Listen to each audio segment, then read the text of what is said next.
In the heart of Wall Street, where glass towers scraped the New York sky and ambition permeated the very air, Alexander Alex Mitchell walked through the revolving doors of Liberty National Bank's flagship branch. The morning sun glinted off the polished marble floors, casting a warm glow throughout the bustling space. For anyone watching, Alex appeared to be just another customer in his blue navy polo, khaki pants, and simple loafers. His Apple Watch the only hint of status.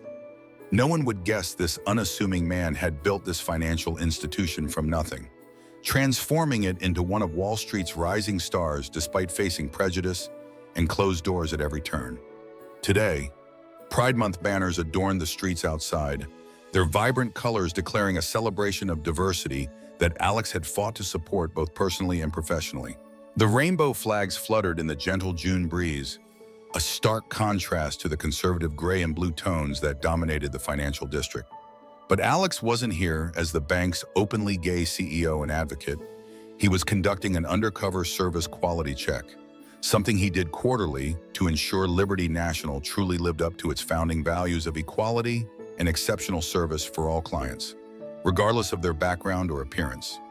Sipping his Starbucks vanilla latte, a small indulgence in his otherwise disciplined routine, he watched the choreographed dance of New York's financial district unfold before him.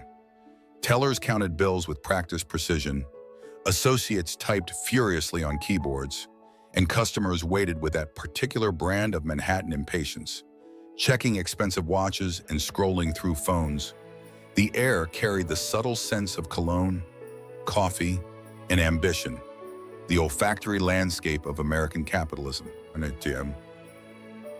His eyes fell on a middle-aged businessman at the counter, expensive tailored suit, monogram cufflinks that caught the light with each deliberate gesture, and a Rolex that probably cost more than most people's monthly salary. The man was being treated with deferential smiles and attentive service. The teller, a young woman with perfectly styled hair, counted out $50,000 without hesitation, her movements fluid and respectful. Alex noted how the security guard nodded politely as the man tucked the cash into his leather portfolio and strolled confidently toward the exit, his Italian shoes clicking rhythmically against the marble floor. Taking a deep breath to center himself, Alex approached the counter where Jessica Wilson stood. Her nameplate gleamed under the fluorescent lights, her posture professional and welcoming until her gaze dropped to the small rainbow bracelet peeking from beneath his sleeve, a gift from his partner on their 5th anniversary. Something shifted in her expression, subtle but unmistakable. The warmth in her eyes cooled like a sudden frost. Her smile tightened at the corners into something that no longer reached her eyes.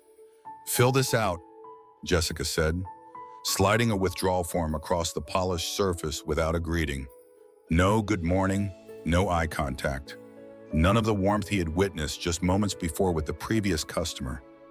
Alex felt a familiar weight settle in his chest, that mixture of disappointment and resignation. He had navigated this unspoken game his entire career, even while building one of New York's fastest-growing banks, from a small startup to a legitimate competitor in the cutthroat financial world.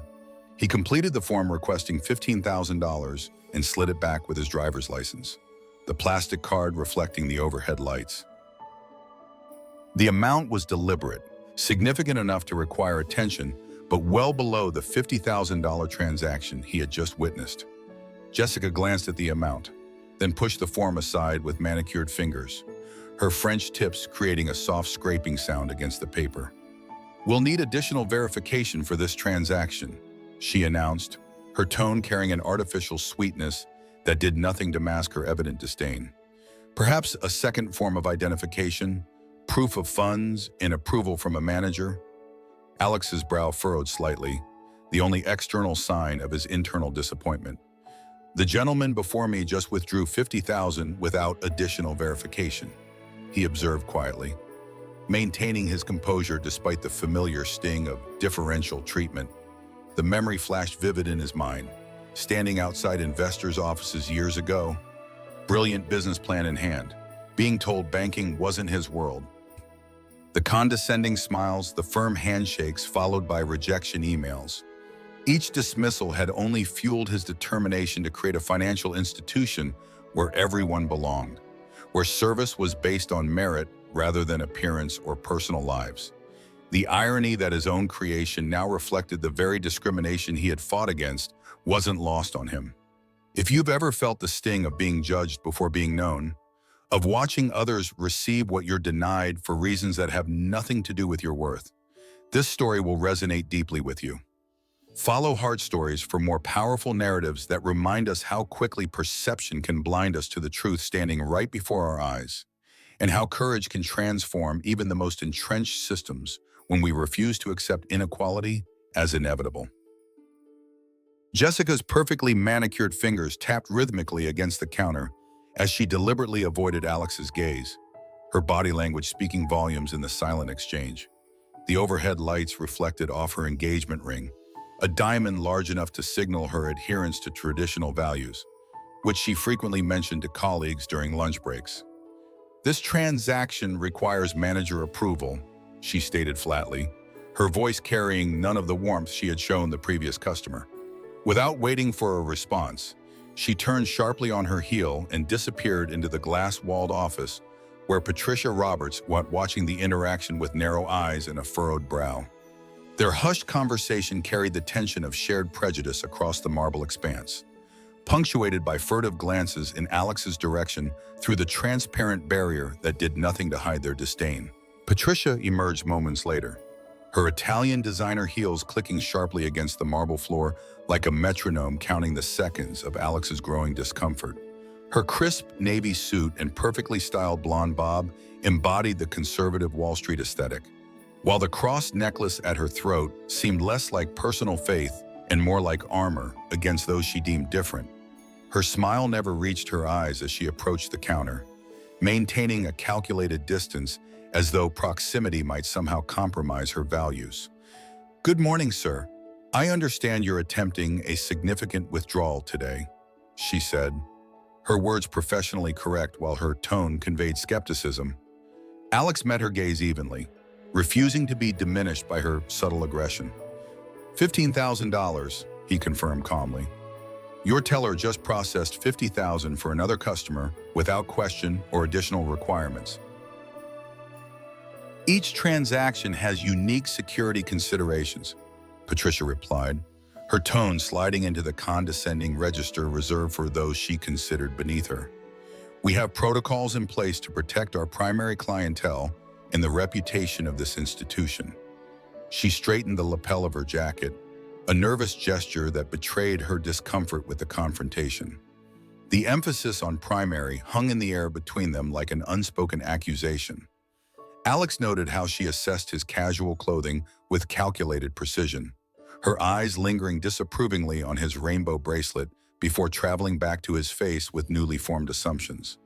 The morning light streaming through the vast windows illuminated dust particles between them, dancing in the tense atmosphere.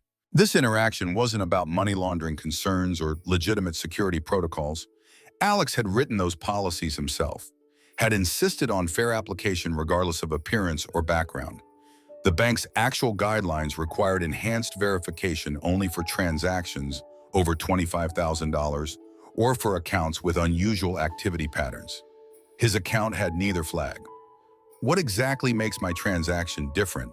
he asked calmly, maintaining his composure despite the familiar knot forming in his stomach, the physical manifestation of facing discrimination that he had hoped would diminish with success and position. "My account has been active for years with consistent patterns." Patricia's professional smile tightened at the corners, transforming into something closer to a grimace as she realized this particular customer wouldn't be easily dismissed. "We need to verify the source of these funds," she insisted, her fingers tightening around the clipboard she carried. "Certain.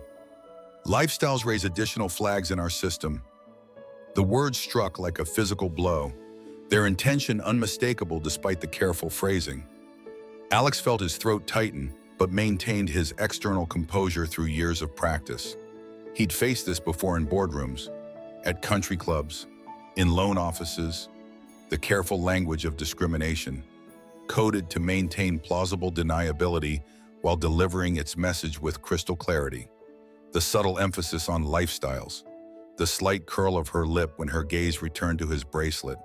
These were the modern mechanisms of prejudice, evolved to evade legal consequences while preserving the hierarchy of privilege. I believe the Equal Credit Opportunity Act prohibits discrimination based on factors unrelated to creditworthiness, Alex stated, his voice steady despite the adrenaline beginning to course through his system, including sexual orientation in New York State. As explicitly outlined in the state's human rights law, the bank's own policies, which I'm quite familiar with, specify verification requirements based on transaction size and account history, not customer appearance or personal attributes. Patricia's expression hardened as she registered his intimate knowledge of banking regulations. Something shifted in her posture. The realization that this casually dressed man with a rainbow bracelet might not be as ignorant or powerless as she had assumed. Her fingers whitened around her clipboard, knuckles straining against skin. "I'm not discriminating," she insisted, the defensive edge in her voice betraying her awareness of crossing a line. "I'm following security protocols designed to protect this institution and its reputation. Perhaps you're unfamiliar with how these procedures work in practice." Around them, the bank continued its morning rhythm, but several customers had begun to watch the interaction with unconcealed interest. A woman in a red blazer frowned, clearly overhearing the exchange while pretending to check her phone. A young man with a financial blog logo stickered on his laptop glanced up from his screen, interest piqued by the mounting tension. Two tellers exchanged meaningful looks, their discomfort with the situation evident in their body language. Patricia leaned forward, lowering her voice to avoid being overheard by the increasingly attentive audience. "People with traditional values trust this institution with their money," she whispered, the words carrying the weight of her true perspective. "We have a responsibility to maintain certain standards that make our primary clients comfortable. I'm sure you understand." In that moment, Alex understood with painful clarity that his own bank, built on principles of equality and fair treatment, harbored the very prejudice he had fought against throughout his career. The irony wasn't lost on him. He had created this institution specifically to change banking culture, to prove that financial services could be both profitable and inclusive. Yet that culture had infiltrated despite his best efforts and explicit policies. The glass and marble around him, the very building he had commissioned, now felt like a monument to failed idealism. The true measure of progress isn't found in written policies or public statements, but in how we treat each other when we think no one important is watching. Discrimination doesn't always announce itself with slurs or explicit rejection. It often hides behind professional smiles and procedural excuses, revealing itself in the small moments that shape our daily experiences and either affirm or deny our basic dignity as human beings. "I'd like to speak with someone else," Alex said, his calm voice belying the storm building within him. The familiar pressure in his chest, that mixture of indignation and resignation that accompanied discrimination, intensified with each passing second. "Someone who applies your policies consistently, regardless of personal attributes or appearances." Patricia's professional facade cracked momentarily, a flash of anger breaking through her veneer of corporate politeness. Her jaw tightened visibly, a muscle flexing beneath her carefully applied makeup.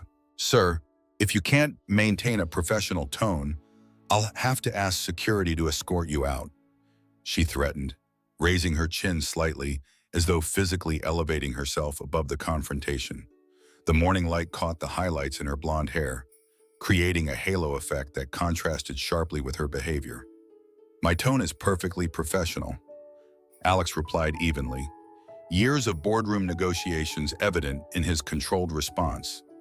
"It's your application of policy that isn't. I'm simply requesting the same service afforded to your previous customer. Nothing more and nothing less." The background noise of the bank, shuffling papers, typing keyboards, murmured conversations, seemed to dim as attention shifted toward their increasingly tense exchange. Patricia's breathing quickened, her nostrils flaring slightly as she realized this situation was escalating beyond her control. Her gaze darted toward the security desk where Brian Thompson sat watching the interaction with increasing interest. With a subtle nod that spoke volumes about established patterns, Patricia gestured toward the entrance. Brian rose immediately, his security uniform crisp and imposing as he approached with practiced authority. His hand rested unnecessarily on his holstered taser, the implied threat unmistakable as he positioned himself beside Alex, invading his personal space with deliberate intimidation. "This customer needs to leave," Patricia instructed, not meeting Alex's eyes directly, her gaze fixed somewhere beyond his shoulder. "He's being disruptive and making inappropriate accusations." The lie slipped easily from her lips, a practiced defense mechanism for uncomfortable confrontations. "I'm a client requesting a legitimate service," Alex countered, reaching slowly into his pocket for his phone, the movement careful to avoid any misinterpretation. "I'm recording this interaction for documentation purposes." His fingers trembled slightly, not from fear, but from the adrenaline coursing through his system. The body's natural response to injustice and confrontation. Brian's expression darkened, his hand closing around Alex's arm with unnecessary force. His fingers dug into the bicep, creating pressure points that would later bloom into bruises. "Outside, now!" The command carried no room for negotiation, the grip tightening painfully as Brian pulled him toward the door, past shocked customers and averted employee gazes. A woman gasped audibly, her hand flying to her mouth in surprise at the escalation. A young banker half rose from his desk, conflict evident in his expression, before he slowly sank back down, unwilling to risk his position. The glass doors swished open with a hydraulic hiss, the sound seeming to punctuate Alex's humiliation as he found himself abruptly on the bustling sidewalk of Wall Street. His ID card clattered to the pavement, deliberately dropped by Brian with contemptuous disregard. The spring sunshine suddenly felt cold against Alex's skin, the cheerful pride flags lining the street creating a jarring contrast to the treatment he had just experienced. Pedestrians flowed around him like a human river, some slowing to observe the unusual scene of a man being ejected from a prestigious bank. Alex stood motionless on the concrete, memories washing over him with visceral clarity. His father's disappointed face when he came out during his sophomore year at Columbia, the words, "no son of mine," hanging in the air of their suburban dining room. The promising investor who enthusiastically praised his business plan but withdrew funding when Alex introduced his boyfriend at a networking gala. The landlord who suddenly found issues with his rental application after meeting him in person. Each memory carried the same underlying message: you don't belong here. You are not one of us. The world of finance, with its conservative traditions and unspoken codes, had always been particularly resistant to his presence. A shadow fell across him as another security guard crouched to retrieve his ID from the sidewalk. Kyle Foster, whose name badge was adorned with a small ally pin, handed the card back with genuine concern in his eyes. At 28, Kyle was younger than most of the security staff, his dark skin contrasting with the crisp white of his uniform shirt. "You okay, sir?" he asked quietly, his voice carrying authentic compassion rarely heard in the financial district. "This happens all the time," Kyle murmured, glancing back at the bank's imposing facade with a mixture of resignation and disgust. Especially during Pride Month. They see the bracelet or the pin and suddenly there's an issue with your transaction. It's never explicitly stated, but we all know what's happening. He shifted his weight us, clearly uncomfortable with his role in an institution that perpetuated such practices. "They tell us it's about security, but then I watch them wave through certain types of customers without a second glance." Alex's fingers closed around his ID, the plastic warm from Kyle's hand. A sense of resolve crystallized within him, replacing the momentary shock with determined clarity. "How long have you worked here, Kyle?" he asked, studying the young man's face with newfound interest. 3 years, Kyle replied, straightening his uniform tie self-consciously. "I've seen it happen to others, people who look like they don't belong, people with rainbow pins, people of color with large withdrawals. They just don't usually fight back." He paused, swallowing hard. They can't afford to make waves. A small crowd had gathered at a respectful distance, New Yorkers' inherent curiosity temporarily overriding their practiced indifference. Among them, a woman in a business suit was typing frantically on her phone, her expression suggesting she recognized the significance of what she was witnessing. The financial blogger who had been working inside had followed them outside. His phone raised discreetly to record the aftermath. Alex no longer felt the sting of humiliation, only the steady flame of determination and the weight of responsibility. This wasn't just about his personal dignity anymore. It was about every person who had silently endured similar treatment without the power to challenge it. He dialed a number, his voice steady despite the adrenaline still coursing through his system. "Michael, I need you at the main branch. Now." The three-word command conveyed everything his friend and business partner needed to know. Urgency, importance, and the unspoken understanding that this situation required immediate intervention. The injustice we tolerate becomes the norm we establish for future generations. In the face of discrimination, silence may feel safer in the moment, may protect careers and relationships, but speaking up, even when your voice shakes, even when there's a cost to be paid, is how meaningful change begins. Every person standing alone against prejudice creates space for others to find their courage, to recognize that what they've experienced isn't acceptable, isn't normal, and certainly isn't just. 15 minutes later, a sleek black Tesla pulled up to the curb, its electric motor whispering against the backdrop of Manhattan traffic. The vehicle's distinctive profile drew appreciative glances from passers-by before attention shifted to the man emerging from the driver's side. Michael Reynolds stepped onto the sidewalk with the confident grace of someone accustomed to commanding rooms. His tailored charcoal suit and commanding presence drawing attention from pedestrians and street vendors alike. At 42, Michael carried himself with the quiet dignity earned through years of proving himself in spaces that initially questioned his belonging as a black man in finance. His closely cropped hair showed distinguished touches of silver at the temples, his wire-rimmed glasses adding to his intellectual aura. Behind him, Sarah Chen exited the passenger side, her leather portfolio clutched against her crimson blazer.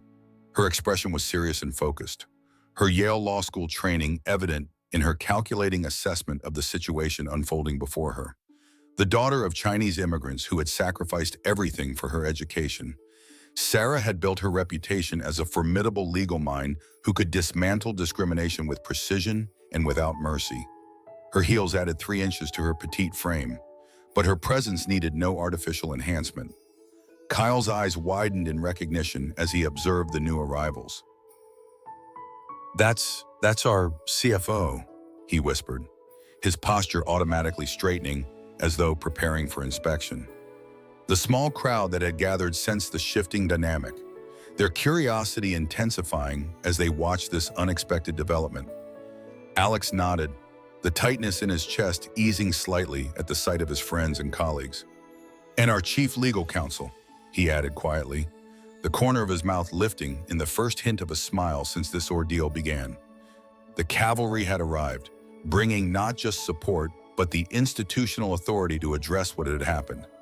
Michael approached with purposeful strides, placing a supportive hand on Alex's shoulder, a gesture that communicated volumes between friends who had weathered Columbia Business School together, who had pulled all-nighters drafting business plans, who had heard countless rejections before securing their first investor.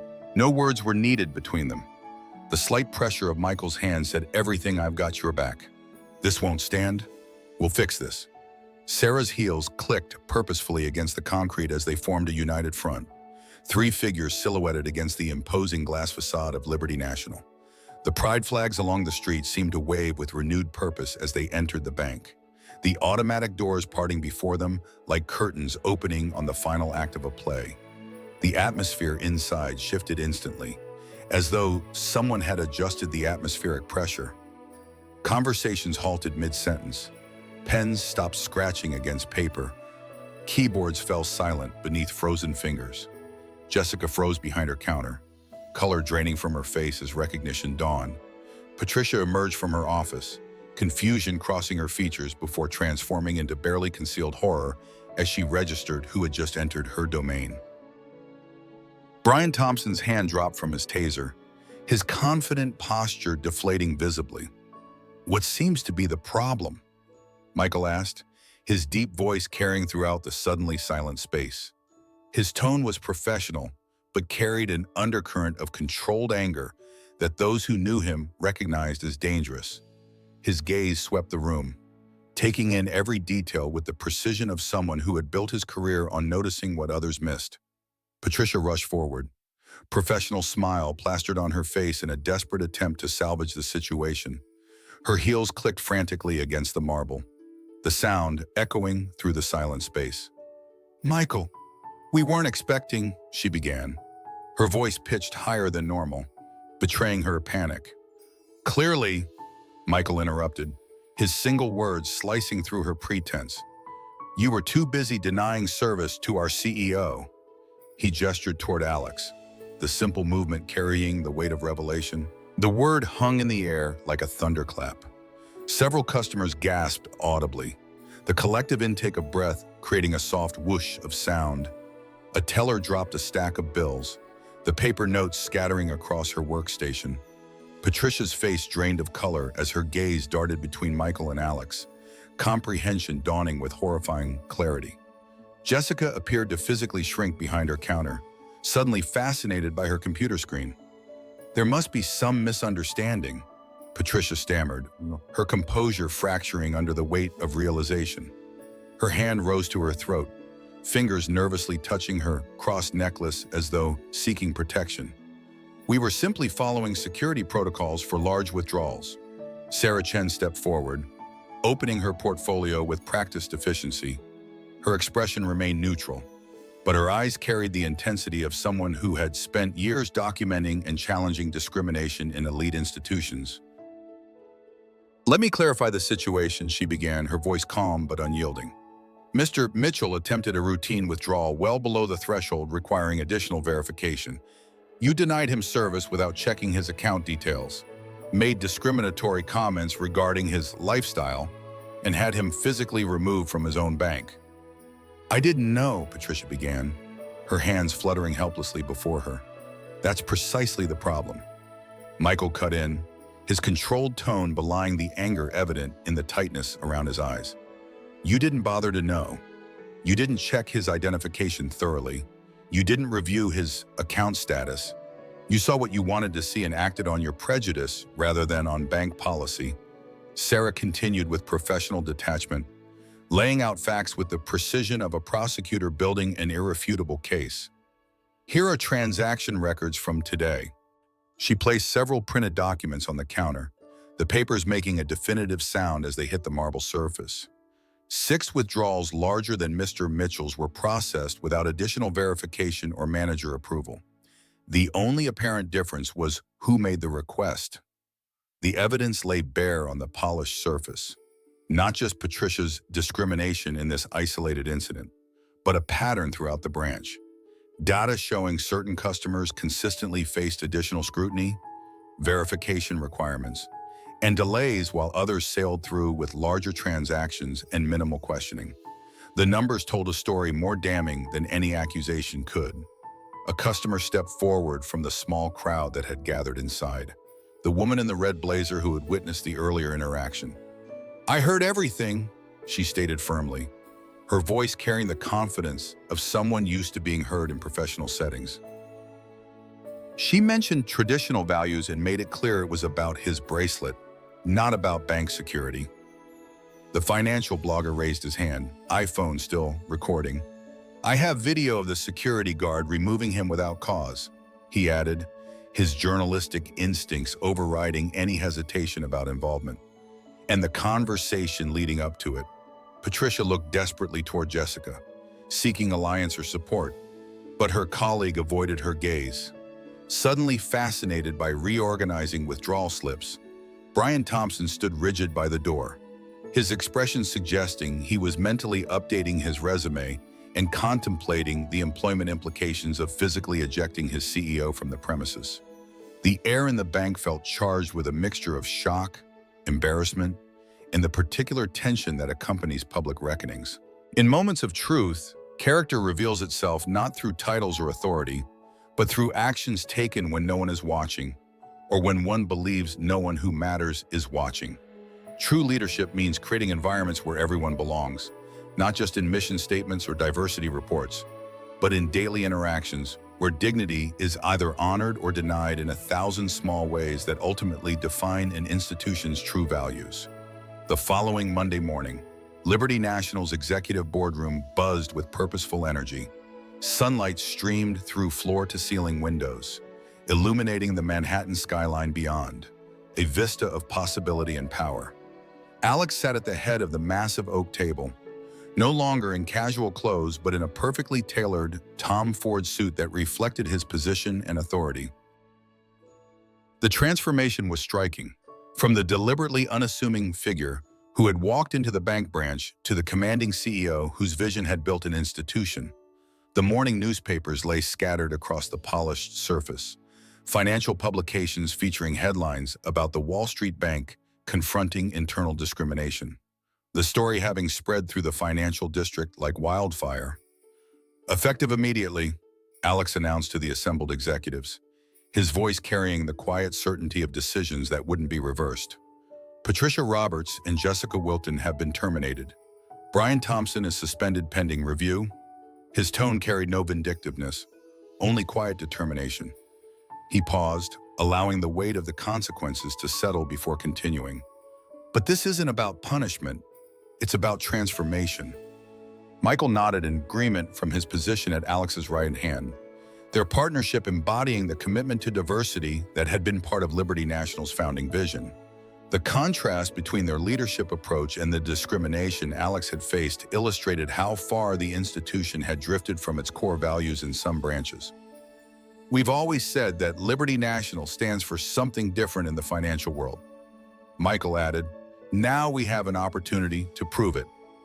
Alex revealed the comprehensive plans they had developed over the weekend, initiatives that went beyond typical corporate damage control to address systemic issues. The Liberty Inclusion Initiative would implement mandatory diversity training for every employee, from security guards to senior executives. Anonymous reporting systems would ensure that discrimination couldn't hide behind managerial authority or fear of retaliation. Most significantly, Alex announced a new scholarship fund for LGBTQ+ students pursuing financial careers, a pipeline program designed to transform the industry's demographics over time, and our new Director of Diversity and Inclusion. Alex continued, gesturing toward the door as Kyle Foster entered. No longer in a security uniform, but dressed in business attire that signaled his transition to leadership.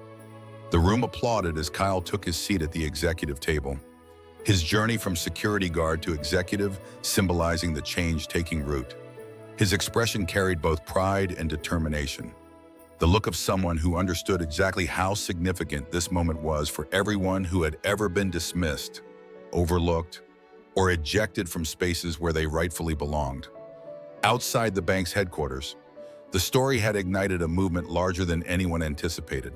The financial blogger's video had gone viral across Twitter and LinkedIn, garnering millions of views and sparking conversations about hidden discrimination in elite institutions. Corporate leaders issued statements, politicians demanded investigations into banking practices, and competing financial institutions scrambled to review their policies, fearing similar exposés. What began as one man's humiliation had evolved into an industry-wide examination of practices and culture that had been accepted as normal for generations. At the press conference later that afternoon, Alex stood before a forest of microphones and cameras, the Liberty National logo prominently displayed behind him. Journalists from major publications and networks filled the room, recognition of how this story had touched a nerve in American society.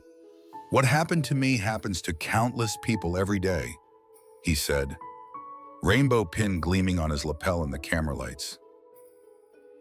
"The difference is, I had the power to change the outcome. Most don't." His words resonated beyond the banking industry, speaking to experiences in healthcare, education, housing, and countless other sectors where discrimination persisted in subtle and not so subtle forms. The most dangerous discrimination isn't always the kind that announces itself. Alex continued, his voice steady. It's the kind that hides behind policies and procedures applied differently depending on who stands before you. Behind him stood Michael, Sarah, and Kyle, a visual representation of the diverse leadership team now guiding Liberty National forward. The questions from reporters came rapid fire, but Alex answered with thoughtful precision, transforming a personal incident into a platform for broader change. When asked if he regretted building a bank that had harbored such discrimination, Alex's response captured headlines. "I don't regret building it. I regret not testing it more thoroughly." Systems reflect their founders' blind spots, and this was mine. 1 year later, Fortune magazine named Liberty National the most inclusive workplace on Wall Street, a transformation that had required painful honesty and consistent effort. Their customer base had grown by 30%, with many citing the bank's values as their reason for switching. The scholarship fund had already helped 12 students begin their financial careers, changing not just individual lives but the future composition of the industry.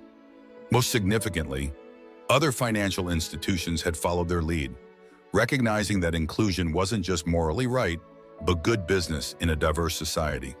The final scene of transformation unfolded during New York's Pride Parade, where Alex and Michael marched alongside hundreds of Liberty National employees.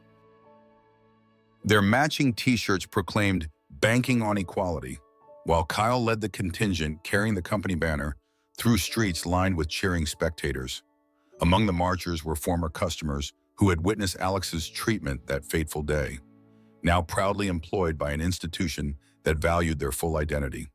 Patricia's replacement, a transgender woman with 20 years of banking experience, walked beside Alex, their conversation animated as they discussed the next phase of the inclusion initiative. The most powerful change often begins with a moment of injustice witnessed firsthand, a catalyst that transforms passive awareness into active commitment. What moments of discrimination have you observed in your daily life that others might have missed? How might you use your voice or position, however modest it might seem, to create spaces where everyone truly belongs? Remember, transformation isn't just about grand gestures or policy changes. It's about courage that ripples outward, changing not just institutions but hearts and minds, one interaction at a time. Follow Heart Stories for more narratives that challenge us to see beyond appearances and create a world where dignity isn't determined by how we look, who we love, or what we wear, but by our shared humanity and the courage to stand for something greater than ourselves.